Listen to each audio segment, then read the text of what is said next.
جئنا إلى الدنيا كي ندعو إلى الله لننشر الخير في الكون الذي حارى ونرسل العطر من روض الهدى الزاهي ويشرق السلم أنوارا وأنوارا.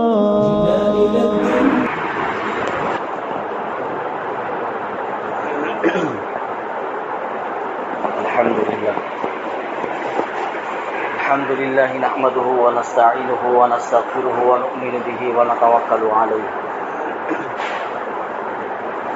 ونعوذ بالله من شرور أنفسنا ومن سيئات أعمالنا من يهده الله فلا مضل له ومن يضلله فلا هادي له وأشهد أن لا إله إلا الله وحده لا شريك له وأشهد أن سيدنا ومولانا محمدا عبده ورسوله أما بعد فأعوذ بالله من الشيطان الرجيم بسم الله الرحمن الرحيم لقد كان لكم في رسول الله أسوة حسنة صدق الله المولانا العظيم وصدق رسوله النبي الكريم ونحن على ذلك لمن الشاهدين والشاكرين والحمد لله رب العالمین. محترم، ربیع الاول کا مہینہ چل رہا ہے. ہر طرف آپ دیکھ رہے ہوں گے کہ رسول اللہ صلی اللہ علیہ وسلم کی پیدائش کی خوشی میں مسلمانوں کے اندر بہت ہی جوش و خروش ہے اور ہونا بھی چاہیے. آپ صلی اللہ علیہ وسلم کی ولادت خاص طور سے امت مسلمہ کے لیے بہت بڑی سعادت ہے، لیکن صرف آپ صلی اللہ علیہ وسلم کی ولادت کی خوشی میں جشن منا لینا یا خوشی کا اظہار کر دینا صرف اتنا ہی کافی نہیں ہے، بلکہ آپ صلی اللہ علیہ وسلم کی سیرت کو، آپ صلی اللہ علیہ وسلم کی سنت کو اور آپ صلی اللہ علیہ وسلم کے طرز حیات کو اپنی زندگی میں اپنانا یہ سب سے بڑی کامیابی ہے. اللہ رب العزت نے قرآن کریم میں فرمایا لقد کان لکم فی رسول اللہ اسوۃ حسنہ، کہ رسول صلی اللہ علیہ وسلم کی زندگی میں تمہارے لیے بہترین نمونہ ہے. یعنی آپ صلی اللہ علیہ وسلم کی زندگی قیامت تک آنے والے تمام انسانوں کے لیے اللہ رب العزت نے کہا کہ بہترین نمونہ. اگر کوئی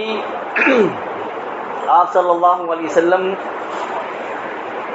کی راہ پر چلے گا، یعنی آپ صلی اللہ علیہ وسلم کی طرز زندگی کو اپنائے گا اور آپ صلی اللہ علیہ وسلم نے جو باتیں بتائی ہیں اس پر عمل کرے گا، تو دنیا میں بھی کامیاب رہے گا اور آخرت میں جب انسان کی آنکھ بند ہو جائے گی اس وقت بھی اللہ رب العزت اس کو کامیابی سے ہمکنار کریں گے. کیونکہ کامیابی کا راستہ صرف یہی ہے کہ آپ صلی اللہ علیہ وسلم کے طریقے پر ہم اپنی زندگی کو گزاریں. آپ صلی اللہ علیہ وسلم کی سیرت کے بہت سارے پہلو ہیں. علماء نے لکھا ہے کہ بہت ساری خصوصیات آپ صلی اللہ علیہ وسلم کی، اور ان خصوصیات میں سب سے نمایاں جو پہلو ہے آپ صلی اللہ علیہ وسلم کا، سب سے نمایاں پہلو آپ صلی اللہ علیہ وسلم کے اخلاق عالیہ ہیں،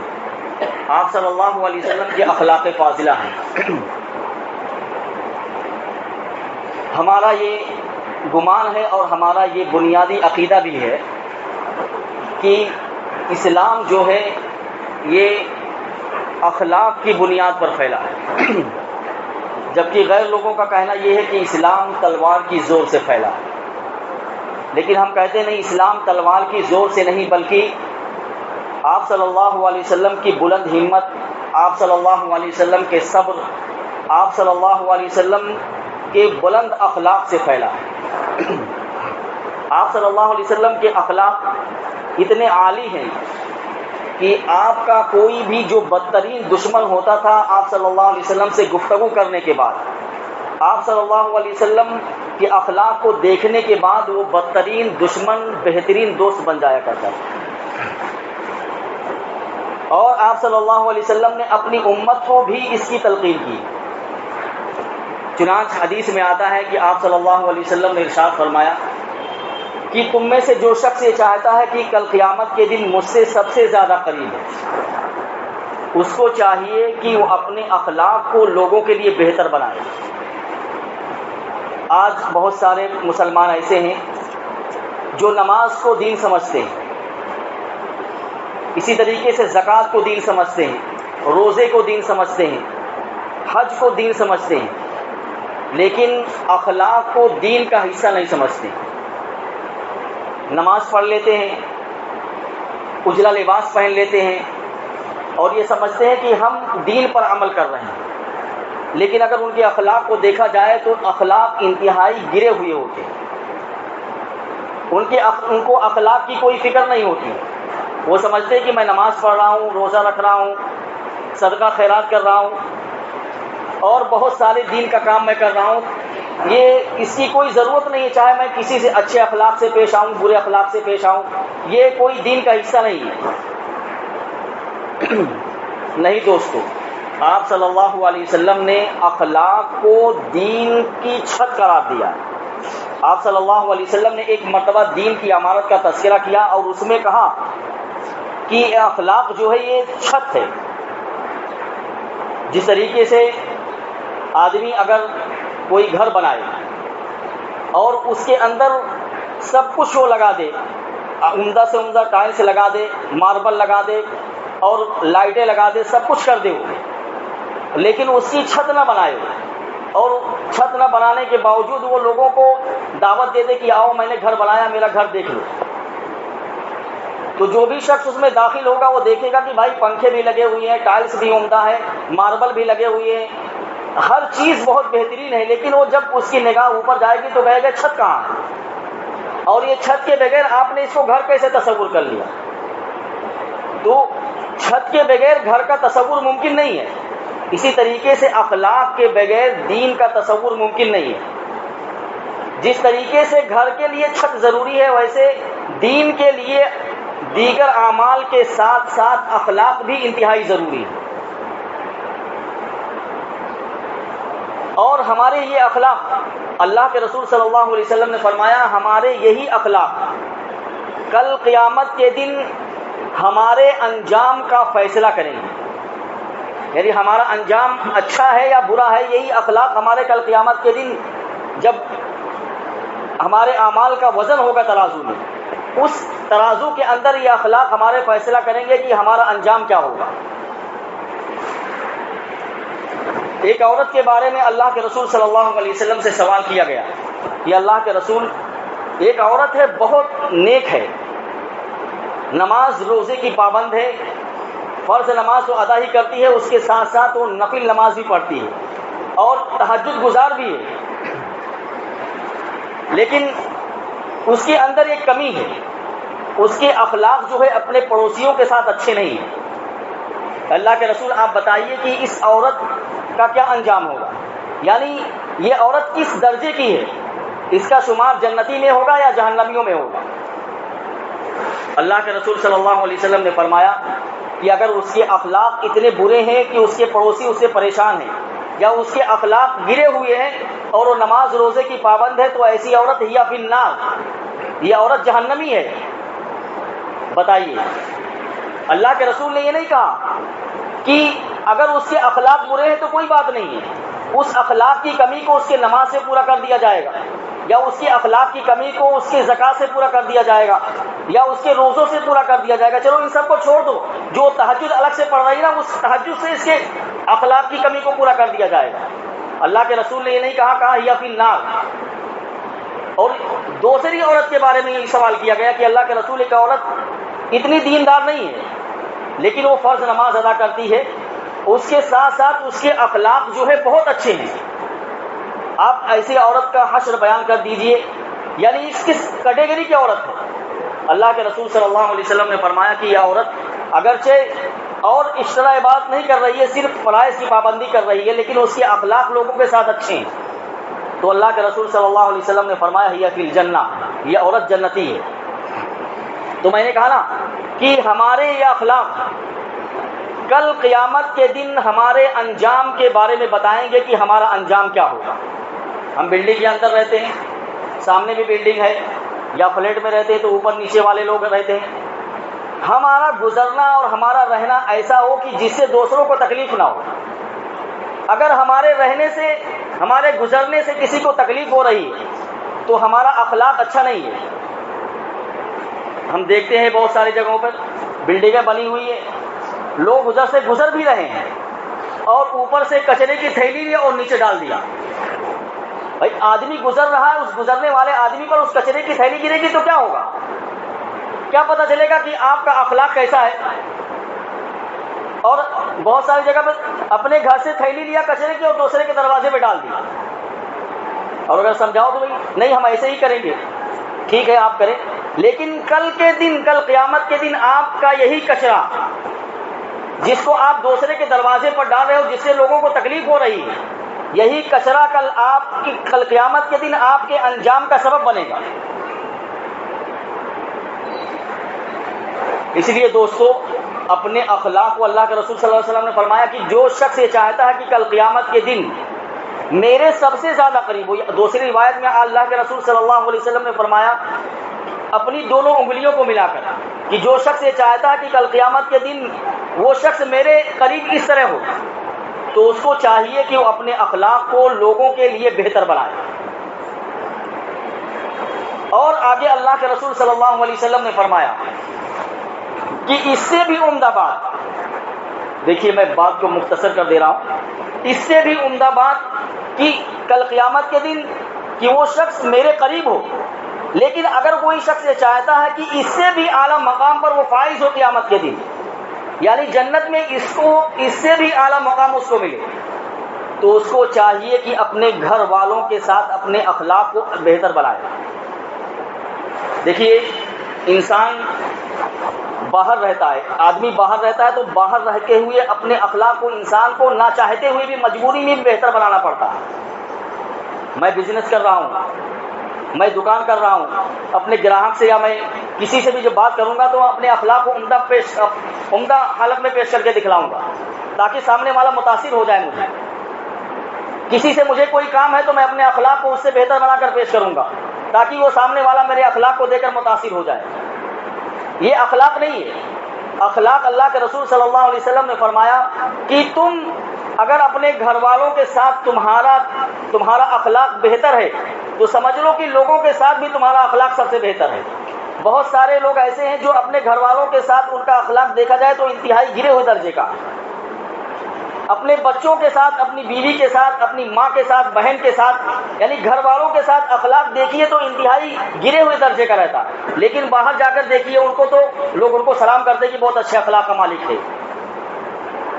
اللہ کے رسول صلی اللہ علیہ وسلم نے فرمایا خیرکم خیرکم لأہلی وانا خیرکم لأہلی، تم میں سب سے بہتر وہ شخص ہے جو اپنے گھر والوں کے ساتھ بہتر ہو،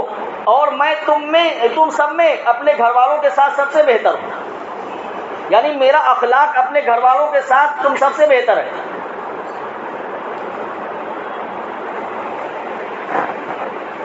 اسلام اخلاق کی تلقین دیتا ہے۔ غیر مسلم یہ کہتے ہیں کہ مسلمانوں جو اسلام پھیلا ہے وہ اخلاق کی بنیاد پر نہیں بلکہ تلوار کی بنیاد پر پھیلا ہے، اور یہ وسوسہ وہ انسان مسلمانوں کے اندر ڈالتے ہیں۔ یہ علماء مستشرقین یا جو لبرل قسم کے لوگ ہوتے ہیں وہ اسلام پر طرح طرح سے اعتراضات کرتے ہیں اور کہتے ہیں کہ اسلام جو ہے تلوار کی بنیاد پر پھیلا ہے، اور وہ دلیل یہ دیتے ہیں کہ دیکھیے مسلمانوں کے اندر اتنے بہترین جنگجو تھے، اتنے زیادہ جنگ کے ماہر تھے، تلوار چلانے والے تھے، گھوڑ سواری کرنے والے تھے، اور وہ جنگی تدبیر سے ہر طرح سے واقف تھے، اس لیے انہوں نے اسلام کے پرچم کو بلند کیا اور اس لیے اسلام دنیا کے اندر پھیلا۔ کہتے ہیں کہ ان کو ایسے بہادر مل گئے تھے جیسے خالد بن ولید ہیں، حضرت علی ہیں، حضرت عمر ہیں، حضرت عثمان ہیں، اور عبیدہ بن جراح ہیں، یعنی بہت سارے صحابہ کا نام لیتے جو بہادر تھے۔ اور وہ کہتے ہیں کہ ان بہادروں کی وجہ سے، چونکہ ان کو جنگی تدبیر اچھے طریقے سے معلوم تھی اور یہ تلوار چلانا بہت اچھی طریقے سے جانتے تھے، اس لیے اس بنیاد پر انہوں نے اسلام کو پھیلایا۔ یہ بہادری کا تذکرہ کر کے وہ ہمارے اوپر کوئی احسان نہیں کر رہے ہیں، بلکہ وہ اسلام کی بنیادی جو شناخت ہے اس شناخت کو مٹانا چاہتے ہیں۔ ہمارے ذہن میں بیٹھ گئے نہیں کہ بہت بہادر آدمی تھے اس لیے تلوار کی زور پر یا تلوار چلا کر یا انہوں نے جنگی تدبیر کے ذریعے سے اسلام کو فتح، یعنی ملک کو یا دنیا کو فتح کیا، یا انہوں نے اسلام کو دنیا کے اندر اس تدبیر سے پھیلایا، یہ کہہ کر وہ کوئی احسان ہمارے اوپر نہیں کر رہے ہیں، بلکہ وہ اسلام کی جو بنیادی شناخت ہے اس شناخت کو مٹانا چاہتے ہیں، اور بنیادی شناخت کیا ہے؟ وہ اخلاق ہے۔ اسلام جو بھی پھیلا ہے اس ہندوستان کے اندر بھی دیکھ لیجئے، اور لڑائیاں تو بہت کم، لڑائیاں تو جنگ تو بہت کم ہوئی ہے۔ آپ صلی اللہ علیہ وسلم کا جو بھی دشمن ہوتا تھا آپ صلی اللہ علیہ وسلم کے اخلاق سے ہی متاثر ہو جاتا تھا۔ حضرت عمر رضی اللہ تعالیٰ عنہ 22 لاکھ مربع میل میں انہوں نے اسلام کو پھیلایا۔ ایک بر اعظم سے دوسرے بر اعظم میں حکومت جا چکی ہے آپ کی، اور انہوں نے بیت المقدس کو فتح کیا، اور جب بیت المقدس فتح ہوا تو آپ مدینہ منورہ سے فلسطین جانے کے لیے کہ بیت المقدس فتح ہو گیا وہاں جا کر اسلامی لشکر کا میں معائنہ کروں، مدینہ منورہ سے جا رہے ہیں۔ بتائیے ساتھ میں کون کون لوگ ہیں؟ آپ تاریخ کا مطالعہ کر لیجیے۔ اتنا بڑا حکمراں ہے جس نے 22 لاکھ مربع میل کے اندر اسلام کو پھیلایا، اور اس کی حکومت ہے 22 لاکھ مربع میل کے اندر، اور وہ مدینہ سے فلسطین کی طرف جا رہا ہے، صرف ایک غلام ہے اور ایک اونٹ ہے بس۔ آج اگر کوئی حکمراں ہوتا تو بتائیے اس کے پیچھے کتنے لوگ ہوتے اگر کسی علاقے کو اس نے فتح کر لیا ہوتا۔ وہ تو چھوڑ دیجیے، اگر کسی الیکشن میں کوئی جیت گیا، کوئی ایک معمولی درجے کا بھی اگر ایم ایل اے بن گیا ہے، تو اگر وہ باہر نکلتا ہے تو لوگوں کا گلیوں میں چلنا دشوار ہو جاتا، روڈوں پر اتنی بھیڑ لگ جاتی ہے کہ ٹریفک جام ہو جاتا ہے، اور اگر کوئی خدا نہ خواستہ اسی میں مریض شخص ہو جس کو ہاسپٹل لے جانے کی ضرورت ہو تو بیچارہ ہاسپٹل نہیں پہنچ پاتا، اس کا پروٹوکول ہی نہیں ختم ہوتا ہے، اور وہ راستے میں بیچارہ دم توڑ دیتا ہے۔ لیکن 22 لاکھ مربع میل پر اسلام کو پھیلانے والا شخص مدینہ منورہ سے فلسطین جا رہا ہے، صرف ایک اونٹ ہے اور ایک غلام ہے، باقی کوئی تیسرا آدمی ساتھ میں نہیں ہے۔ اور یہ بھی اخلاق دیکھی حضرت عمر رضی اللہ تعالیٰ عنہ کہ اتنے ہزاروں کلومیٹر کا سفر ہے، اور ایک اونٹ ہے اور ایک غلام ہے جس کا نام تاریخ میں اسلم آتا ہے۔ حضرت عمر رضی اللہ تعالیٰ عنہ امیر المومنین ہیں، جب اونٹ پر سوار ہوتے ہیں تو تھوڑی دور چلنے کے بعد حضرت عمر کو خیال آتا ہے کہ فلسطین کا سفر تو بہت دور کا ہے اور ایک ہی اونٹ ہے اور ایک غلام ہے میرا، اگر میں اس اونٹ پر تنہا سوار رہوں، یعنی پورے راستے صرف سوار ہو کر جاؤں اور یہ غلام اس اونٹ کی نکیل پکڑ کر تنہا چلے تو اس کو دشواری پیش آ سکتی ہے، یہ تھک جائے گا، اور یہ مجھے لے کر اتنے ہزار کلومیٹر کا سفر کیسے طے کرے گا؟ حضرت عمر رضی اللہ تعالیٰ عنہ نے اپنے غلام سے کہا، اسلم میری بات سنو، ہم دونوں باری متعین کر لیتے ہیں، کچھ دور تم اس اونٹ پر سوار ہو، میں اونٹ کی نکیل پکڑ کر کے چلوں گا، اور کچھ دور جو ہے میں سوار ہوں گا اور تم اونٹ کی نکیل پکڑ کر چلو گے۔ غلام نے کہا، حضرت میں تو آپ کا غلام ہوں، آپ کا ملازم ہوں، میں آپ کے سامنے اس اونٹ پر کیسے سوار ہو سکتا ہوں؟ آپ تو میرے آقا ہیں، آپ امیر المومنین ہیں، میں آپ کا غلام ہوں، میں ایسی حرکت نہیں کر سکتا، مجھ سے یہ فعل انجام نہیں ہو سکے گا، میں اس فعل کو انجام نہیں دے سکتا ہوں۔ حضرت عمر نے کہا، نہیں کرنا پڑے گا، تم یہ امیر المومنین کا میرا حکم ہے، یہ تم کو کرنا ہی پڑے گا۔ بالآخر دونوں کی باری متعین ہو گئی، کچھ دور حضرت عمر رضی اللہ تعالیٰ عنہ سوار ہوتے اس اونٹ پر اور اونٹ کی نکیل پکڑ کر وہ غلام چلتا، اور تھوڑی دیر کے بعد جب باری ختم ہو جاتی وہ غلام سوار ہوتا. حضرت عمر رضی اللہ تعالیٰ عنہ 22 لاکھ مربع میل میں جن کی حکومت ہے وہ اونٹ کی نکیل پکڑ کر پیدل چل رہے ہیں اور غلام سواری پر بیٹھا ہوا ہے. اور صرف یہی نہیں، راستے بھر اپنی رعایا کی جانچ پڑتال کرتے ہوئے بھی جا رہے ہیں، اپنی رعایا کے حالات کو معلوم کر رہے ہیں کہ کیسے حالات ہیں. اور جب بیت المقدس قریب آیا، حال یہ تھا کہ حضرت عمر رضی اللہ تعالیٰ عنہ اونٹ کی نکیل پکڑ کر پیدل چل رہے ہیں اور غلام اسلم جو ہے سواری پر سوار ہے اونٹ پر. جب بیت المقدس قریب آیا تو لوگوں کے درمیان شور ہو گیا کہ امیر المومنین مدینہ منورہ سے آ گئے. حضرت عمر آ گئے. شور ہو گیا پورا. یہ شور سن کر ان کے بڑے بڑے پادری، عیسائیوں کے بڑے بڑے پادری، لاٹ جو بڑے بڑے جن کو علماء کہا جاتا ہے، ان کے راہب جو تھے بڑے بڑے، وہ آ گئے اور